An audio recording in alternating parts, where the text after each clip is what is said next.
جب بادشاہ بنایا گیا، قحط پڑ گیا، ہر طرف بھوک کا عالم تھا، بھائیوں نے کٹورا لے کر آئے، ان سے اناج مانگا، تصدق علینا، صدقہ کر دیجئے۔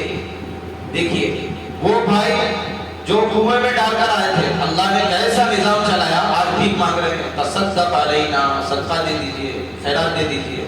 ان اللہ یجزی المتصدقین، اللہ خیر خیرات والوں کو پسند کرتے ہیں۔ وہی تھوڑا عربی میں ہو گیا، بولے اتنا مجبور ہو گئے مکر کرنے والے۔ یوسف علیہ السلام بادشاہ بنے تھے، جب بھائیوں سے ملاقات ہوئی، پہچان ہوئی، اصل یہ جملہ سمجھانا ہے، میں سورہ یوسف میں گھس گیا۔ انہوں نے کہا کہ اَأَنْتَ يُوسُف؟ قَالَ أَأَنْتَ يُوسُف، بھائی نے کہا کہ کیا تم یوسف ہو؟ ایسا لگ رہا ہے کہ تم یوسف ہو۔ انہوں نے کہا قَالَ أَنَا يُوسُف، ہاں میں یوسف ہوں، بادشاہ میں یوسف ہوں۔ وَهَذَا أَخِي، یہ میرا بھائی بنیامین ہے۔ آپ لوگ پڑھے ہوئے ہیں کیسا میں ترجمے میں بھی نہیں آیا بلکہ سمجھا لیتے بڑھتا قصص میں جا گیا۔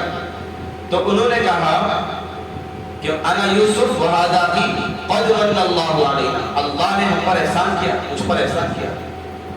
اپنا میں ایسا بچا نہیں بول رہے، کیا کہہ رہے ہیں؟ اللہ نے احسان کیا مجھے، قد من اللہ علینا۔ آگے انہ من یتقی، دو لفظوں میں پورا، جو خوف اللہ کا دل میں بٹھاتا ہے، پہلی بات، ویصبر، اور صبر کرتا ہے۔